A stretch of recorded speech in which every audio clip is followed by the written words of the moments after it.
하나님 아버지의 사랑과 우리 주 예수 그리스도의 은혜와 평강이 저와 여러분 심령 속에 말씀과 성령으로 충만하시기를 우리 주 예수 그리스도 이름으로 간절히 축원합니다.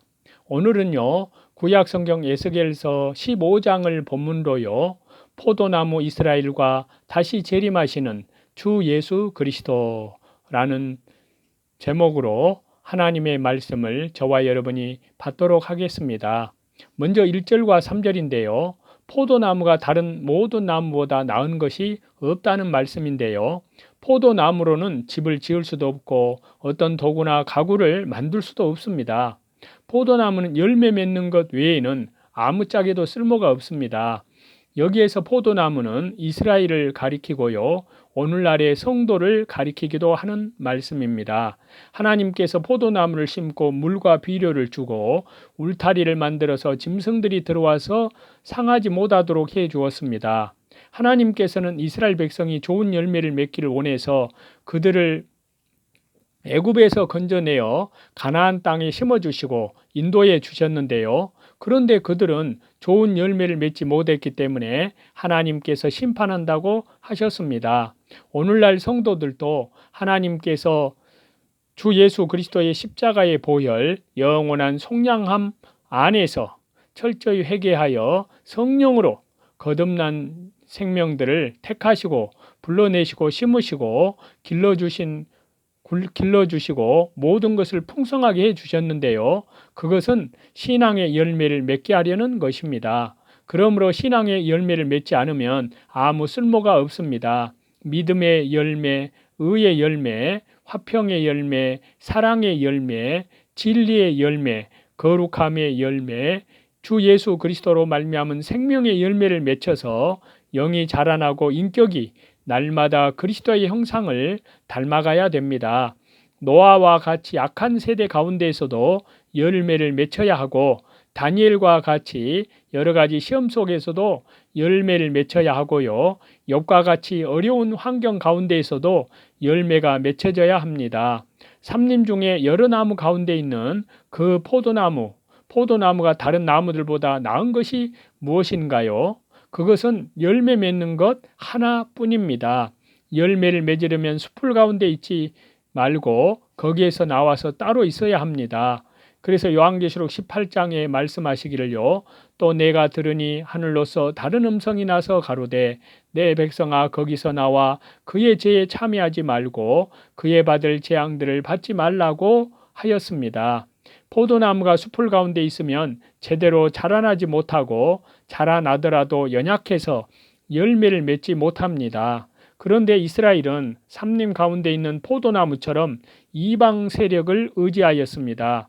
오늘날 교회가 세속화되어 세상 세력의 이용을 당하고 교회가 또 사회 구원 운동에 참여하는 것은 삼림 중에 있는 포도나무와 같은 것입니다.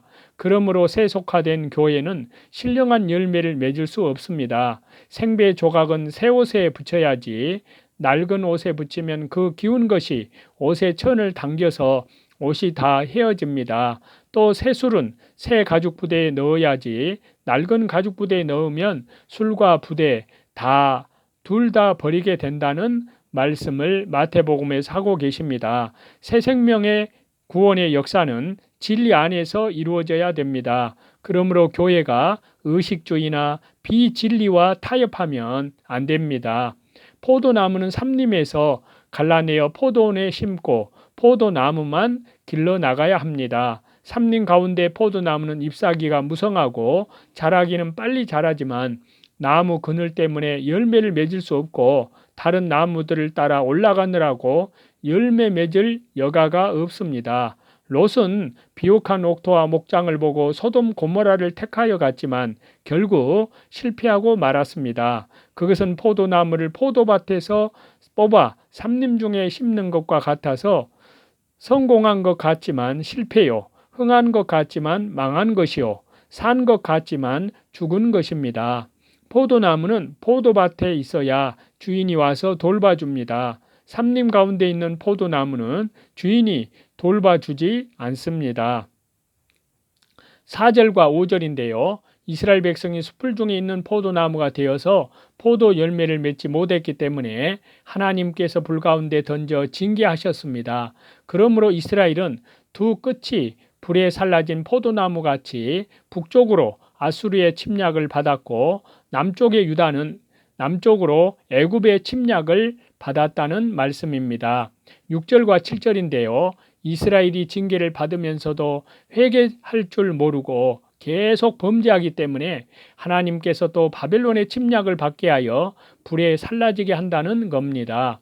세례 요한은 도끼가 나무 뿌리에 놓였으니 좋은 열매 맺지 않는 나무는 찍어 불에 던진다고 하셨습니다.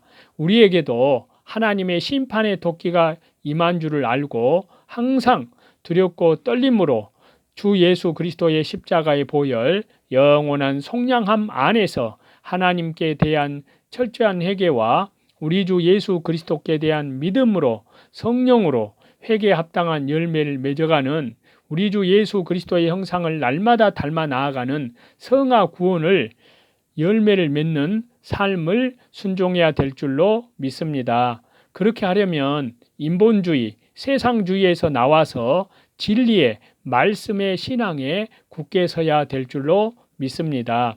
8절인데요. 끝까지 회개하지 않고 숲을 가운데 있어서 열매 맺지 않는 이스라엘 백성을 하나님께서 대적하시면서 황무지가 되게 하신다고 하셨습니다. 어느 시대에나 범죄하여 하나님께 책망과 징계를 받으면서도 끝까지 회개치 않으면 하나님께서 심판하셔서 황무지가 되게 하신다는 말씀이십니다.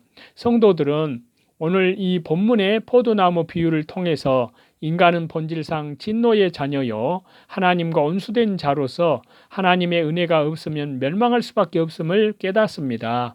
그러므로 성도들은 참 포도나무 곧 오직 주 예수님 신앙만이 많은 열매를 맺듯이 항상 말씀과 성령을 따름으로써 주 예수님의 재림을 향하여 회개에 합당한 신실한 풍성한 열매를 맺어가시는 저와 여러분이 다 되시기를 다시 재림하시는 우리 주 예수 그리스도 이름으로 간절히 축원합니다.